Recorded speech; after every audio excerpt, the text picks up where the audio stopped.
मेरा सपना था सुहाना सा मौसम हो और बैठने के लिए छोटा सा मिनी बालकनी गार्डन, वो भी खुद के हाथों से सजाया हुआ, जहाँ बैठकर मैं चाय पीऊँ, बुक पढूं और अपने लव्ड वंस के साथ ढेरों बातें करूं। पर हमेशा रेंट पर रहने की वजह से ये पॉसिबल ही नहीं होता। पर आज मैंने अपनी बालकनी का मेकओवर किया है, जो पूरा बजट फ्रेंडली है। बस चाहिए थोड़ा सा प्यार, थोड़ी सी केयर। तो चलिए वीडियो स्टार्ट करते हैं। ये घर लेने की कई वजह थी, जैसे कि पास में school, newly built and most important big balcony. तो फिर क्या था, मात्र 6 महीनों में ही मैंने काफ़ी प्लांट ग्रो कर लिए हैं, खरीद कर नहीं, सब कटिंग से यहाँ वहाँ से लाकर। और अब जो बारिश हो रही है ना, तो इसमें काफ़ी ग्रोथ हो गई है, तो काफ़ी बुशी बुशी हो गई हैं ये। क्योंकि मैं थोड़ी केयर नहीं कर पा रही थी, बच्चों पे थोड़ा ध्यान दे रही थी, क्योंकि बच्चों के एग्ज़ाम आने वाले हैं। तो एक दिन मैंने सोचा कि चलो इसकी सफाई करते हैं, तो साथ में बालकनी मेकओवर कर देते हैं। तो सबसे पहले तो ये जगह खाली करेंगे। देखिए बारिश की वजह से ना मिट्टी थोड़ी सारे में हो जाती है, तो टाइम टू टाइम हमें वैसे भी साफ़ करना ही चाहिए। तो ये हो गई इसकी क्लीनिंग, क्योंकि सफाई करने से ना थोड़े कीड़े मकोड़े भी कम आते हैं। शेड जो आप देख रहे हैं ना, ये मैंने लगाई है क्योंकि डायरेक्ट ना प्लांट पर डायरेक्ट सनलाइट आ रही थी। तो प्लांट में ना एक ही दिन में या 2 दिन में पूरी मिट्टी बिल्कुल सूख जाती थी, जबकि ये इंडोर प्लांट की तरह है जो ज़्यादा पानी नहीं लेते हैं, ना ही इन्हें डायरेक्ट सनलाइट चाहिए होती है। तो एसी लगा था उस दिन, यहाँ पर बहुत कचरा हो गया था, तो उसकी सफाई करनी थी। देखिए स्टार्टिंग में प्लांट मेरे कितने थोड़े थे, तो जब सब प्लांट हटाए थे, सफाई की ही थी, तो मैंने सोचा कि चलो शेड भी लगा देते हैं इसी टाइम पर। तो यहाँ सनमाइका रखी हुई थी, तो मैंने उसमें होल किए, कुछ जितने रिक्वायरमेंट थी उसके अकॉर्डिंग होल किए और ऊन से ही इसको अटैच कर दिया। बस जुगाड़ किया है मैंने।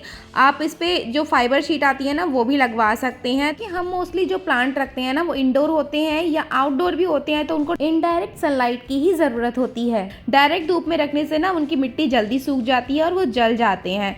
तो इस तरह से कोशिश करें कि कोई शेड वगैरह लगा लें। बच्चे और घर की रूटीन के बाद जो टाइम मिलता है ना, उसी में मैंने ये काम किया है। तो ये कई दिनों में बनी हुई वीडियो है, तो मैं पहले दिन की बताती हूँ। तो जो मैंने बड़े प्लांट थे वो मैंने सब उनकी कटिंग की, और कई कटिंग को ना मैं मोस्टली उसी में लगा देती हूँ, जिससे वो बुशी बुशी लगें और घने बन जाएं। और कुछ कटिंग्स को मैं अलग प्लांट्स में लगा देती हूँ। तो ये जब मैंने साइड में किए तो ऐसा लग रहा था जैसे कि मैंने नर्सरी खोल ली है। तो बहुत ही अच्छा लग रहा था कि मेरे पास कितने सारे प्लांट हो गए। और देखिए इस तरह से ना इनमें बहुत ज़्यादा ग्रोथ हो रही थी, इनको रिपोर्टिंग की ज़रूरत थी। काफ़ी ज़्यादा जड़ें ऊपर तक आ रही थी, बहुत ज़्यादा बढ़ती जा रहे थे, जंगली की तरह बढ़ रहे थे कई प्लांट।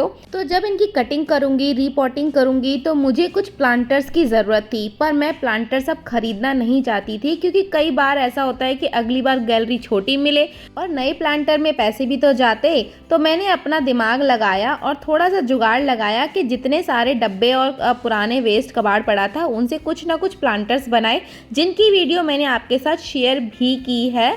आप देख सकते हैं लास्ट वीडियो मेरी प्लांटर कैसे बनाए थे, ये सब वही वीडियो है, तो आप जाकर देख सकते हैं अगर आपने अभी तक नहीं देखी है तो। क्योंकि ऐसा करने से पैसे भी बच जाते हैं और मन को खुशी मिलती है कि ये आपने हाथ से बनाया है। आते हैं डे 2 पर, जिसमें मैं आपको बताती हूँ कि प्लांट में लगाती कैसे हूँ। देखो गार्डनिंग की मुझे कुछ ज़्यादा नॉलेज तो नहीं है, बट बहुत ज़्यादा वीडियोज़ वगैरह देखकर मैंने कुछ तो सीखा है कि अगर हम प्लांट कोकोपीट में लगाएं और हमारी वर्मी कंपोस्ट हो, तो हमारे प्लांट्स की ग्रोथ अच्छी होती है। तो मैंने 2 ब्रिक्स मंगवाई थी कोकोपीट की। तो इस तरह से आप देख सकते हैं, इनको पानी में डालते हैं तो ये डबल ट्रिपल हो जाती हैं। और वर्मी कंपोस्ट लिया है, ये है मिट्टी। कहीं पर नहीं घर बन रहा था, वहाँ खुदाई हुई थी, तो वहाँ से ये मिट्टी लिया है। मेरे हस्बैंड मिट्टी की पूरी कोई कमी नहीं छोड़ते हैं लाने की। तो पहले मैंने मिट्टी की लेयर बनाई और उसके ऊपर वर्मी कंपोस्ट डाला और उसके बाद कोकोपीट। इस तरह से मैंने एक मिक्सचर बना दिया है। तो इसका रेशियो मैंने इस तरह से बनाया है कि 1 vermi compost, double cocopeat and double मिट्टी डाली है। आप मिट्टी ना ये थोड़ी चिकनी थी, डेले डेले हो रहे थे, क्योंकि बारिश की वजह से ना ये थोड़ी सी स्टिकी सी हो रही थी, मतलब चिपचिपी सी थी। वैसे मैंने सुना है कि जो भुरभुरी सी मिट्टी होती है ना, रिवर सैंड टाइप की, वो बहुत अच्छी होती है प्लांट के लिए, वो वेल ड्रेन भी होती है। तो इस तरह से देखिए इसको मैं रिपोर्टिंग कर रही हूँ। एक बड़ा प्लांट है, बड़ा हो गया है, जिसकी जड़ें देखो ऊपर तक आ रही हैं। खाली ऊपर तक नहीं, नीचे भी चली गई हैं। जो होल किए थे ना ड्रेनेज के लिए, उसमें भी चली गई थी। देख सकते हैं आप कितनी ज़्यादा ग्रोथ हो गई थी इसकी। तो इसको मैंने सोचा कि एक बड़े प्लांट में लगाया जाए। ये प्लांटर मैंने बनाया है और इसको मैंने इंडोर रखा है। बहुत ही सुंदर लगता है ये। और मैं बहुत छोटा सा लाई थी, इसको काफ़ी बड़ा हो गया है ये। कहाँ से लाई थी? मैं अपनी मम्मी के घर से लेकर आई थी। कुछ प्लांट्स जो जंगली की तरह बढ़ते जा रहे थे यहाँ वहाँ से, तो उनको कटिंग करेंगे, उनको एक शेप देंगे अच्छे से। और ये कटिंग जो होती है ना, मैं उनको बिल्कुल भी नहीं फेंकती, मैं बहुत कंजूस हूँ इस मामले में। तो मैंने क्या किया, इन सभी कटिंग्स को दोबारा से इकट्ठा किया। कुछ प्लांट्स कटिंग से लग जाते हैं, कुछ बीज से लगते हैं। मैंने मोस्टली वो वाले प्लांट लगाए हुए हैं जो कटिंग से लगते हैं। टाइम टू टाइम प्लांट की ना कटिंग करते रहना चाहिए, जिससे उसकी ग्रोथ और अच्छी होती है। और मैंने इन कटिंग्स को इन्हीं में लगा दिया, थोड़े से अलग प्लांटर में लगा दिया, तो अच्छे से थोड़ी ना बुशी से लगेंगे। और कुछ प्लांट इतने बड़े हो गए थे तो उनको मैंने बड़ी प्लांटर में लगाया है, क्योंकि वो ज़्यादा ग्रोथ करें। ताकि इस रीपॉटिंग सिस्टम में ही पूरा दिन निकल गया था।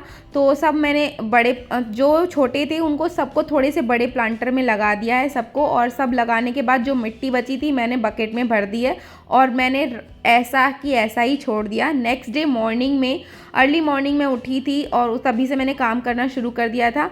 तो यहाँ से वीडियो स्टार्ट करते हैं। यहाँ पर मैंने कुछ डोरी ली है और एक लकड़ी का पीस लिया था। डोरी की लेंथ आप देख सकते हैं, मैंने अंदाजे से इस तरह से मैंने मेज़र की है। और इस तरह की 2 डोरियाँ मैंने कट कर ली हैं, दोनों बराबर ली हैं। और एक डोरी को खुद से ही मैंने इस तरह से नॉट लगा दिया है और दूसरी को भी सिमिलर लगा लिया है। और नॉट लगाने के बाद नॉट के हिस्से के अपोजिट वाला जो हिस्सा है, एक बार ध्यान से देखिए, तो उस हिस्से को मैं कील पर टांगूंगी इस तरह से।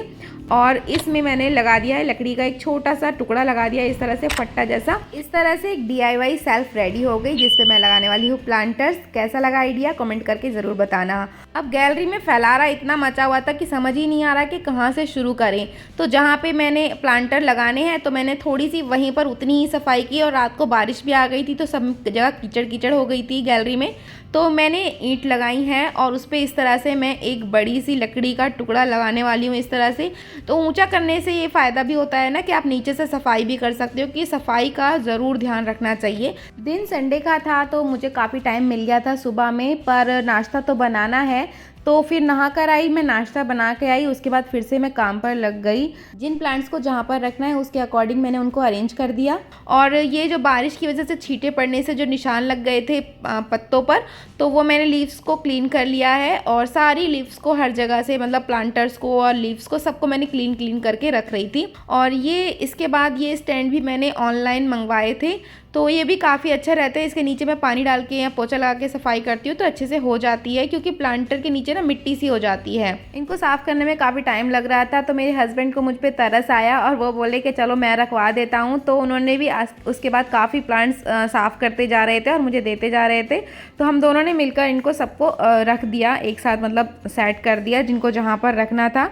और एक दिन की बात बताती हूँ कि मैं गई थी नारियल पानी पीने, तो पीछे ना उनके वहाँ पे मैंने प्लांट देखे जो इंडोर प्लांट थे, शायद किसी ने फेंक दिए और बारिश की वजह से वो काफ़ी अच्छी ग्रोथ भी कर रहे थे। तो फिर क्या था, नारियल वाले भैया से मैंने रिक्वेस्ट की तो नारियल के साथ साथ प्लांट भी घर लेकर आई। पर उस दिन मेरे पास ना तो मिट्टी थी ना पॉट्स थे, तो मैं पर इनको मरने देना भी नहीं चाहती थी। तो इनको क्या है, अगर आप कुछ प्लांट्स लेकर आते हैं तो उनको पानी में डाल दीजिए। तो मैंने एक बकेट ली और उसमें पानी में डाल दिया। तो आज इनकी भी रिपोर्टिंग करते हैं, मीन्स इनको भी लगाते हैं। तो मैं कुछ जार लेकर आई हूँ। सबसे पहले मैंने इनको वॉश कर लिया अच्छे से। देखिए इनकी रीग्रोथ हो गई थी, जड़ें इनकी काफ़ी अच्छे से ग्रोथ करने लग गई थी। तो जितनी रिक्वायरमेंट्स थी उनके अकॉर्डिंग मैंने इनको कट किया और फिर एक डब्बे में भी डाला। मैं इन दोनों को पानी में ही लगा रही हूँ, क्योंकि कई बार हम प्लांट ना, ज़रूरी नहीं है आप मिट्टी ही चाहिए, हम उनको पानी में भी ग्रोथ कर सकते हैं। तो इसीलिए मैंने आपको दिखा रही हूँ। मैंने कुछ स्टोन्स रखे हुए थे तो वो डाले हैं इसमें। कांच वाले में थोड़े कलरफुल स्टोन थे और पानी में हम इस तरह से जैसे मनी प्लांट लगाते हैं उस तरह से इनको भी लगा सकते हैं। ये स्टोन तो जस्ट मैंने शो के लिए लगाए हैं। और इस साथ वाले में मैंने तुलसी के जो बीज हो गए थे वो मैंने डाल दिए हैं। कुछ स्टोन मेरे पास इस तरह के भी रखे हुए थे, जो डब्बा था दूसरा वाला, इन स्टोन्स को इसमें डाल दिया है और पानी डाल के इसको भी इंडोर प्लांट बनाएंगे। अब आप मेरी कंजूसी की हद देख सकते हैं कि ना तो मैं डब्बे फेंकती हूँ, ना कटिंग फेंकती, और ना ही ये जड़ फेंकने वाली हूँ। भाई जड़ तो मैं बिल्कुल भी नहीं फेंक सकती, ये तो रीग्रोथ होने वाली है। तो बस एक जगह मैंने मिट्टी डाली। ये ना हमारे मुंबई में थोड़ा मेरे पास पानी को क्लीन करने वाला था, फिल्टर टाइप का था, तो अब ये यूज़ नहीं हो रहा था, ख़राब हो गया था। तो इसमें भी मैंने मिट्टी डालकर बढ़िया सा प्लांटर बना दिया। तो ये जड़ें ना मैं इसी में से ट्राई कर रही हूँ, जब ये ग्रोथ हो जाएंगी तो इनको हम नए प्लांट में लगा देंगे। इस तरह से जो आपका मनी प्लांट बढ़ सकता है उसको हम कटिंग करके लगाने वाले हैं। ये प्लांट बनाया था मैंने DIY, आप देख सकते हैं। तो इसमें मैंने पानी डाल के ये लगा लिया है। इसको हम अंदर बाहर कहीं पर भी रख सकते हैं, मनी प्लांट हर जगह ग्रोथ कर जाता है। और कुछ कटिंग मैं मिट्टी में भी लगाऊंगी। इस तरह से मैंने इसलिए कटिंग कर ली, एक ही कटिंग की मैंने बहुत पार्ट कर लिए हैं। ये पॉट टूट गया था पर फिर भी मैं इसको फेंकूंगी नहीं, इसमें ये कटिंग ट्राई करूंगी और जब लग जाएंगी तो इसको अच्छे प्लांटर में शिफ्ट कर लिया जाएगा। तो मैं फेंकती कुछ भी नहीं हूँ। तो इसमें भी मैंने कटिंग लगा के इसमें पानी डाल दिया और इसको रख दिया है ग्रोथ करने के लिए। इसके अलावा मैं कुछ भी नहीं, फेंकने का मतलब है दही के उस डब्बों में भी लगा लेती हूँ, क्योंकि इस तरह की जब मैं बनाती हूँ ना किसी तरह से DIY, तो इनके अंदर ना बड़े वाले पॉट नहीं जा सकते जो मार्केट से आते हैं, तो हम इस तरह के लगा सकते हैं। और ये स्टैंड मैंने लिया था, आपके ने मेरी लास्ट वीडियोस में देखा भी होगा। तो ये 2 पार्ट्स में आया था इस तरह से, और इसको असेंबल करने के लिए इसके स्क्रू भी साथ में आए थे। हम इसको इस तरह से जोड़ देंगे और एक लंबा सा स्टैंड बन जाएगा, बढ़िया लगता है। इस पर पॉट लगा सकते हैं आप, इंडोर रख लीजिए, इसको आउटडोर रख लीजिए, जहाँ मन करे। अब आते हैं फाइनल मेकओवर डे पर, क्योंकि मेन काम प्लांट लगाना हो चुका है, क्लीनिंग हो चुकी है। अब ऐसा डेकोर करेंगे जहां बैठकर पीस मिले, सुकून मिले और दिल खुश हो जाए। इसके लिए मैंने कोई भी अलग से खर्चा नहीं किया है, जो भी घर में सामान था उसी को रीअरेंज किया है। 2 स्टूल थे घर में, वो रखे हैं, सोफ़ा कवर बिछा दिया है उसके ऊपर। जो प्लांट थे मेरे पास बड़े बड़े, उनको साइड में रख दिया है। बुद्धा भी मेरे पास थे पहले से।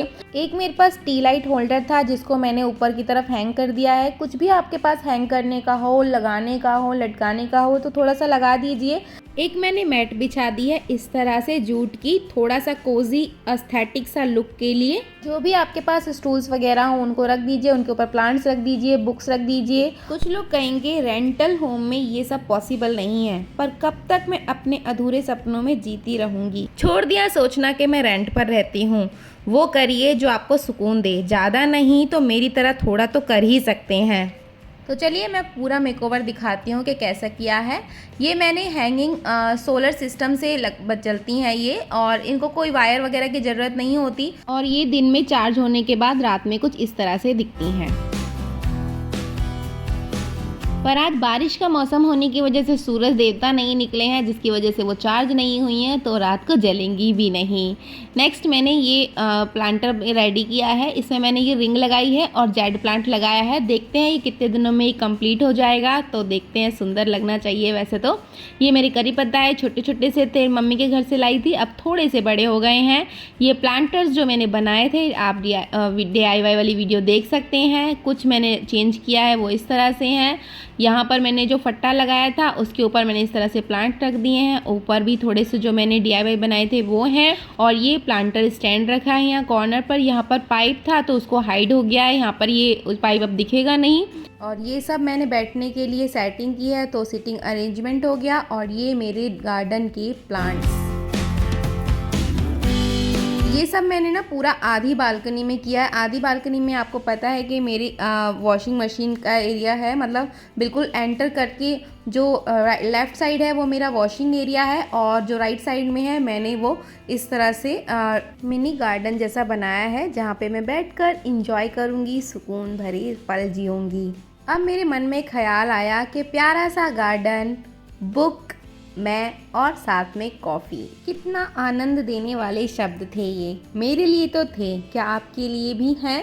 कमेंट करके बताइए मुझको कि आपको ये वीडियो कैसी लगी। अगर चैनल सब्सक्राइब नहीं किया तो प्लीज़ सब्सक्राइब ज़रूर कर देना। वीडियो पसंद आई हो तो लाइक ज़रूर कर देना, और हाँ, अपने फ्रेंड्स और दोस्तों के साथ शेयर भी कर सकते हैं। मिलते हैं नेक्स्ट वीडियो में, तब तक के लिए बाय बाय। और DIY की वीडियो ये वाली है, आप देख सकते हैं। Thanks for watching.